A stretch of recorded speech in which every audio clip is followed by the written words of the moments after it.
네, 안녕하세요. 노가영 작가입니다. 제가 이렇게 제 커리어를 돌아보니까 이게 바로 그냥 글로벌 미디어 산업의 트렌드가 되더라고요. 이제 CGV 극장이라고 하는 오프라인 올드 플랫폼에서 저는 이제 기업 생활을 시작했고요. 그리고 이제 컨텐츠 어떤 그 투자나 배급, 그리고 다들 기억하시겠지만 2000년도 초반에 대한민국에 IPTV라는 게 처음 들어왔습니다. 그래서 이제 그때 이제 제가 국내 IPTV 1등 사업자죠. KT에서 이제 IPTV 사업을 한 10년 이상 정도 정말 국내에서 진짜 몇백만 명까지 쫙 이렇게 가입자를 몰아드는 그 전성기에 IPTV 사업을 했고요. 그리고 2015년 정도에 이 시장의 어떤 미디어 산업의 흐름이 TV에서 모바일로 이렇게 움직여가는 게 보였었어요. 그리고 이제 그때 이제 OTT라는 서비스 사업을 하기 위해서 SK텔레콤으로 이동을 해가지고 지금까지 이제 OTT 비즈니스를 하고 있으면서 지금은 작가 활동을 하고 있습니다. 2023년 글로벌 미디어 시장에 이제 세 가지 정도만 기억하시면 될 것 같아요. 첫째, OTT 블록버스터 시대다. OTT라고 하는 거는요, 이렇게 생각하시면 돼요. 그냥 넷플릭스, 디즈니 플러스, 여러분들 자주 보시는 티빙이나 웨이브, 이런 것들을 이제 OTT라고 생각하시면 될 것 같습니다. OTT 블록버스터 시대에 이게 무슨 말이냐 하면, 여름에 아마 대부분 극장에서 한산이라는 영화들 보셨을 것 같아요. 국내에서 한 750만 명 정도 했으니까, 코로나가 끝나지도 않았는데 극장에서 700만 명 이상이 봤다? 어마어마한 흥행작이었습니다. 그리고 나서 그 영화가 극장에서 종영을 하고 다음에 바로 저희 홈 엔터테인먼트인 IPTV에서 볼 수 있어야 되잖아요. 그런데 한산이라는 영화는 IPTV에서 볼 수 없습니다. 왜냐?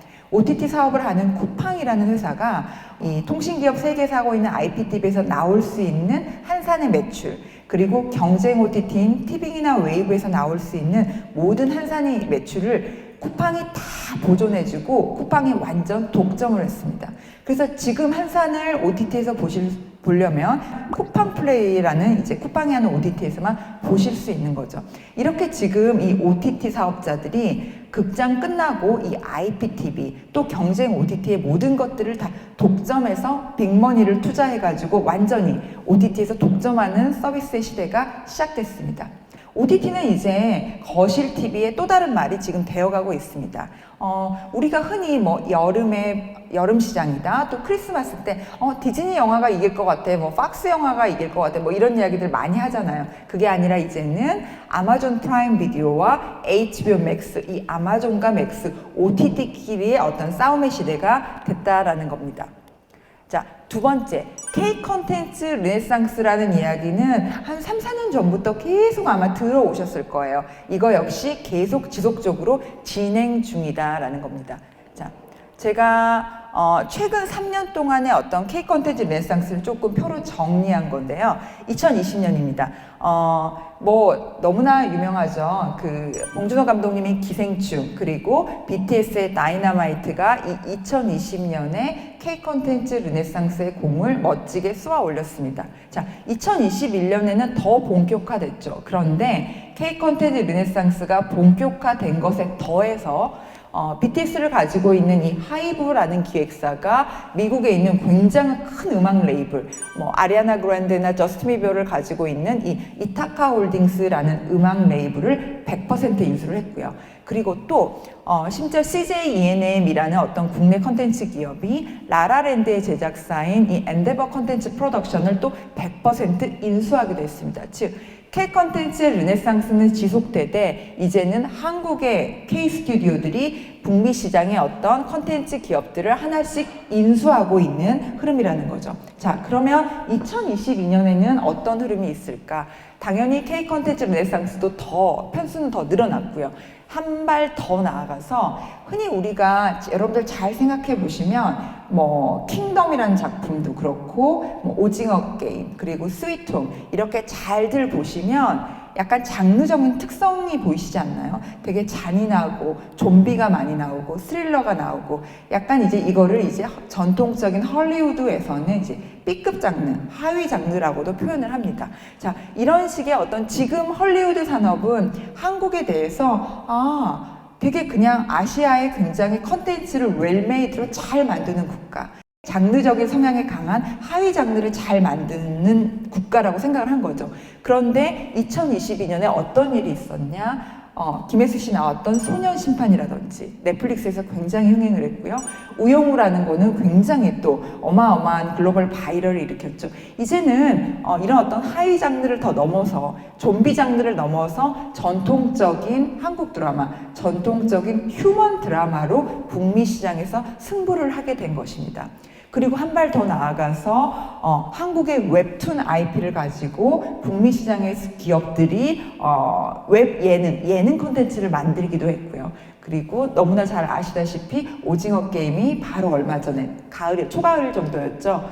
에미상의 70년의 역사를 뒤집고 비영어로 된 컨텐츠 최초로 작품상을 수상하기도 했습니다. 이렇게 K 컨텐츠 르네상스는 점차로 더 진화되고 있고 가파라지고 있다라고 보시면 될 것 같아요. 자, 그러면 세 번째. 바로 개인의 시대라는 겁니다. 자, 개인의 시대 무슨 말일까요? 팬데믹이 저희한테 가지고 온 거는 인간관계가 조금 축소됐죠. 인간관계가 축소되면서 바로 디지털 세상에서 이 커뮤니티, 옹기종기 커뮤니티가 만들어졌습니다. 내가 하고 있는 운동 커뮤니티, 내가 좋아하는 어떤 취미, 스터디, 그리고 그냥 학부모 커뮤니티, 다양한 어떤 커뮤니티들의 한두 개 이상 정도씩 분명히 아마 소속되어 계실 거예요. 근데 이러한 어떤 커뮤니티를 만드는 본질은 바로 개인의 취향이라는 겁니다. 그리고 또 우리가 팬데믹 때 무엇을 배웠을까요? 내 스스로가 컨텐츠가 될 수 있다는 걸 배운 거예요. 그리고 조금 더 내 취향을 정확하게 알게 되면서 소신 있는 소비를 하게 됐습니다.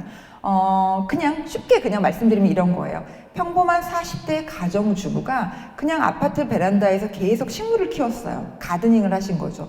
그런데 이 노하우를 누군가한테 가르쳐 주고 싶고 또는 그냥 나의 혼자의 자아 실현을 하기 위해서 네이버 블로그에 하루에 계속 가드닝 일기를 쓴 거예요.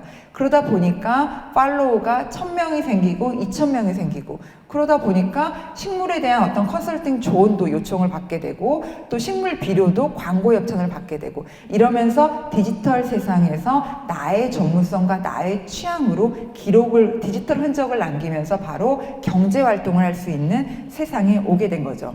바로 거기다 더해서 이제 이러한 트렌드는 소비 행태적으로도 다양한 산업들에 영향을 주고 있습니다. 내가 조금 더 소신 있는 소비를 하게 됐다. 나 잘 몰랐는데 나 다큐멘터리도 좋아하는구나. 나 넷플릭스에서 나는 내가 잘 모르는 미국 배우가 나오는 드라마도 이렇게 재미있구나. 이거 TV보다 유튜브가 더 재미있구나. 이런 것들을 우리 스스로가 알게 된 거예요. 업계에서 통용되는 산업의 규칙이라는 게 있습니다. 뭐냐? 금요일 박스 오피스는 목요일 스코어의 1.2배다. 토요일 스코어는 금요일 스코어의 한 2배 정도가 나오고요. 개봉 둘째 주에는 개봉 첫째 주 영화 박스 오피스 스코어의 한 30% 정도가 하락합니다. 이게 바로 통용되는 산업의 규칙이었거든요. 왜? 우리 대한민국 국민들은, 관객들은 공급자들이 하는 마케팅에 따라서 이렇게 휩쓸려 가면서 컨텐츠를 보시거든요. 그런데 요즘에는 그 산업의 규칙이 전혀 통하지 않습니다. 업계에서 모두들 그렇게 말씀을 하세요. 왜? 우리 관객들이, 우리 소비자들이 내 취향과 내 소신에 따라서 조금 더 분명한 어떤 시청을 하고 있다라는 겁니다. 즉, 기존의 산업의 규칙이 무너지고 있다, 전형성이 사라지고 있다라는 겁니다. 자, 그런데 여기서 또 한 단계 더 나아갑니다. 무슨 이야기냐? 자, 미나리, 뭐죠? 미국의 이민 간 한국인 가정들의 정착기에 대한 이야기예요. 빠찡코, 뭘까요? 제1한국인의 3대에 걸친 대서사시죠.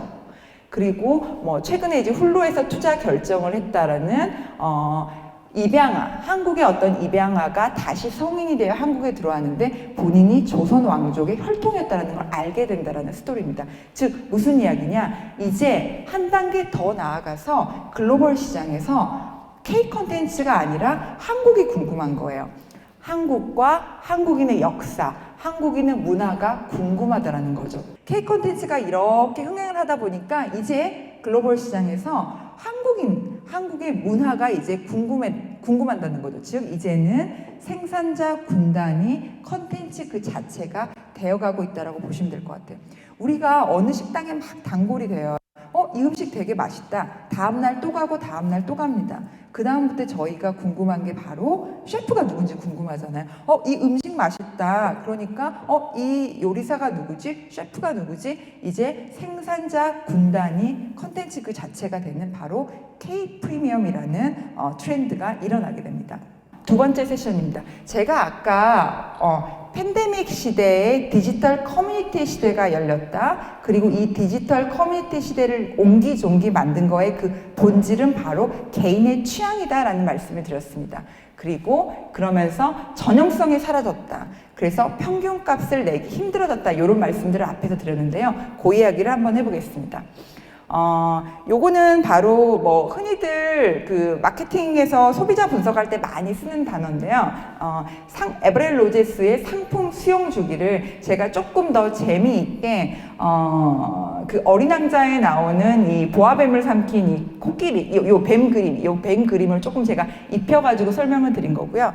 무슨 말이냐면, 고객들을 흔히 우리가 4개의 부류 정도로 나뉩니다. 이노베이터들, 굉장히 빠른 집단들, 얼리 어답터, 그리고 이 메저리티 집단이 굉장히 기업과 서비스들이 다루기 쉬운 집단들이고요.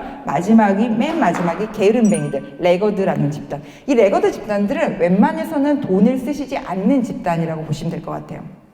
자, 그런데 과거에는 기업과 서비스들이 주로 어느 고객층을 공략을 하셨냐면요. 이 머저리티 집단만 공략하셨으면 됐습니다. 왜? 가장 대중적이고 가장 돈도 잘 쓰시고 접근성이 굉장히 좋고요. 그리고 취향이나 어떤 사고방식 자체가 굉장히 대중적이고 보편적이기 때문에 기업들이 마케팅하시기 굉장히 용이한 집단이었다는 겁니다. 자, 그런데 말씀드린 대로 팬데믹 때 이 고객들의 어떤 취향이 굉장히 쪼개지고 내 취향이 뭐고 내 기호가 뭔지를 알아가면서 이 머저리티 집단들이 점차적으로 이 파편화되고 있다는 겁니다. 이 앞으로 이노베이터와 얼리 어답터로, 즉 취향이 쪼개지면서 과거에 뭉쳐져 있었던 이 머저리티 집단들이 앞으로 이렇게 나오고 있다라고 보시면 될 것 같아요. 자, 우리가 어떻게 내 취향을 스스로 알게 됐지라고 보면 실은 저는 넷플릭스와 유튜브 이야기를 많이 하시거든요. 지난 10년 동안 우리가 모두 넷플릭스, 디즈니 플러스, 유튜브를 통해서 콘텐츠를 계속 보시면서 내가 뭐를 좋아하는지, 내가 어떤 장르나 어떤 포맷을 좋아하는지를 스스로 학습을 하셨을 거예요. 바로 이제 그 이야기입니다. 흔히 이렇게 우리가 우리의 취향을 스스로 알게 되는데 왜 어떻게 넷플릭스를 통해서 알게 됐지라고 보면 넷플릭스는 컨텐츠를 그 서비스 내에서 8만 개의 장르로 쪼개고 있고요. 그리고 넷플릭스의 사용자는 이 알고리즘 내에서 2,000개의 취향 구분으로 구분된다고 합니다. 즉 어마어마하게 이 공급자 관점에서 우리들을 지금 관리하고 있다는 거죠.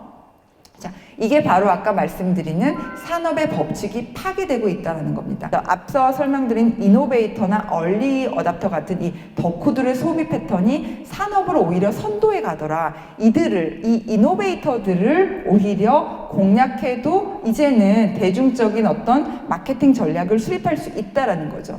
즉 과거에는 막 이 브랜디드 컨텐츠라는 게 거창한 어떤 브랜드의 철학을 담고 뭐를 담고 이 스토리를 담고 이게 아니라 이제는 조금 더 리얼, 넌픽셔널 리얼, 테크멘토리로 담백하게 있는 사실을 그대로 전달하면서 이 브랜드를 알릴 수 있는 시대가 왔다라는 거죠. 이제는 그냥 내 취향이 바로 트렌드가 되고 시장의 트렌드가 되고 문화가 될 수 있는 시대라는 거죠. 자, 송기령 박사님의 책에 보면 이런 이야기가 있어요. 같은 맥락인데요. 이제는 상품과 서비스를 기획할 때 이제는 기업과 서비스들이 무언가를 기획할 때 저 멀리 거대한 관중이 아니라 저 멀리 1억 명이 아니라 내 주변의 3,000명의 취향을 만족시킬 수 있는 상품을 만들고 그리고 나서 그걸로 바이럴을 일으키면서 롱런할 수 있는 시대라는 거죠. 즉 팬의 규모는 작아지지만 이 팬덤은 깊어지는 현상이라는 겁니다. 이제는 향후 미래 경제의 흐름은 사물이 아니라 내 동료, 내 어떤 커뮤니티, 이 피어가 될 수 있다라는 이야기입니다. 여러분들 대부분 관광 상품이나 여행 상품의 어떤 그 전문가들이시기 때문에 그러면 이거를 컨텐츠와 어떻게 결합할까를 고민해 보자는 거죠. 근데 잘 보시면, 유튜브를 잘 보시면 제일제당이 저 회사 무신사인데 저 회사 CU 편의점인데 왜 이렇게 컨텐츠를 제작하지? 이런 흐름들이 최근에 있거든요. 그래서 다음은 이제 비컨텐츠 기업들의 행보들을 좀 보겠습니다. 흔히 우리가 요즘에 감성 마케팅이 점으로 가고 있다라는 말을 하거든요. 무슨 이야기냐? 학부 때 아마 마케팅 전공하신 분들은 한 번 정도 들어보셨을 거예요. 이 에드워드 벌레이스라고 이 홍보 마케팅을 산업으로 처음으로 정착시키는 이 레전드한 마케터입니다. 미국 대공황 시대에 책이 너무 안 팔리는 거예요. 그래서 이 사람이 책 마케팅을 하려고 하다가 어떻게 하면 책을 팔릴 수 있을까라고 하다가 헐리우드 프로덕션과 TV 방송국들을 찾아가서 컨텐츠에 굉장히 우아하고 고풍스러운 책장을 한번 넣어보자라고 책장 인테리어를 제안을 합니다. 그러면서 이제 그 영화들과 드라마들이 이제 방영이 되기 시작하니까 미국 시장에서 중상층의 어떤 그 고객들이 이걸 알게 된 거죠. 중산층처럼 보이기 위해서는 거실에 이렇게 우아한 책장이 있어야 되는구나라는 거를 영화와 드라마로 알게 됩니다. 자, 그러면서 책장이 불티나게 팔리기 시작했어요. 그러면 책장이 팔렸으면 뭐가 팔릴까요? 책장에 이제 책을 끼워 넣어야 되잖아요. 그 이후에 바로 책이 팔리기 시작했다는 겁니다.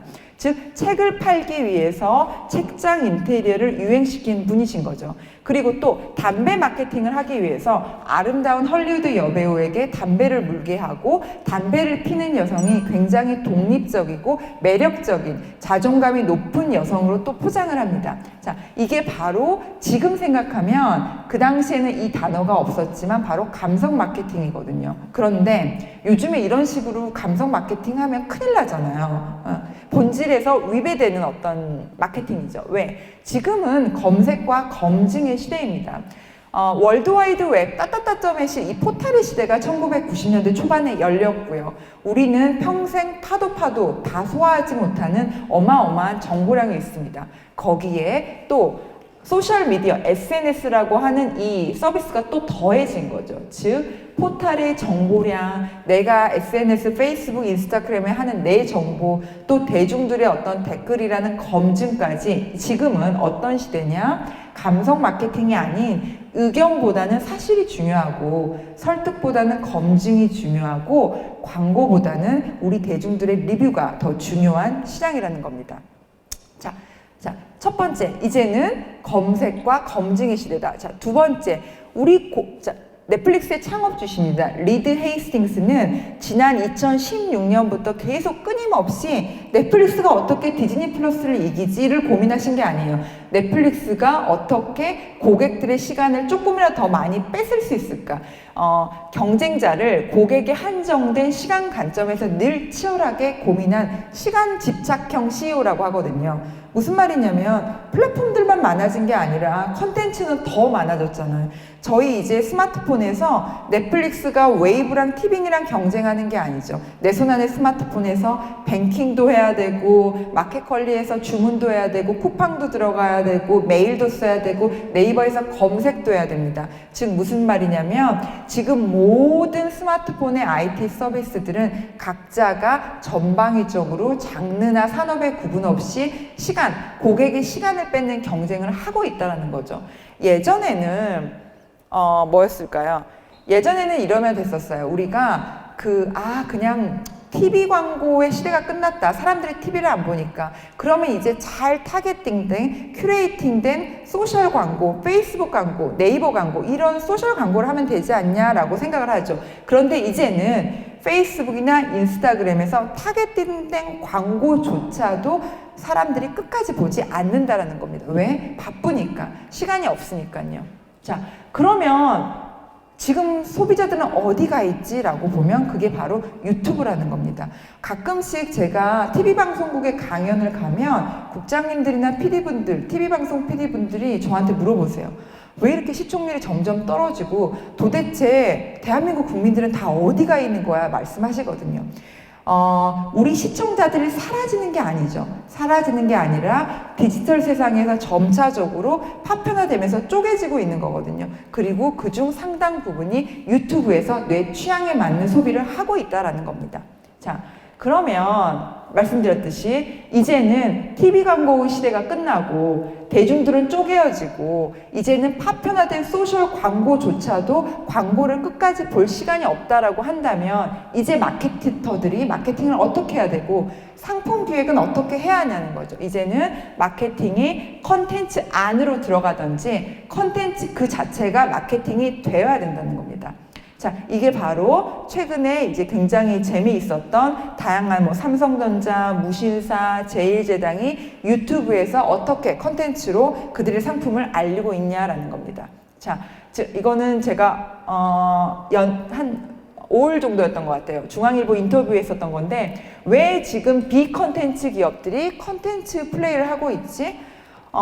저 회사는 왜 컨텐츠 기업이 아닌데 컨텐츠를 만들지가 아니라 저 회사 관광회사인데 저 회사 여행사인데 왜 컨텐츠를 만들지가 아니라 고객과 소통하면서 고객의 시간을 빨리 붙잡는 기업이 지금 컨텐츠를 만들고 있다라는 겁니다. 이거는 이제 여행에 컨텐츠가 어떻게 들어가고 있는지를 좀 샘플을 몇 개 보내드릴게요.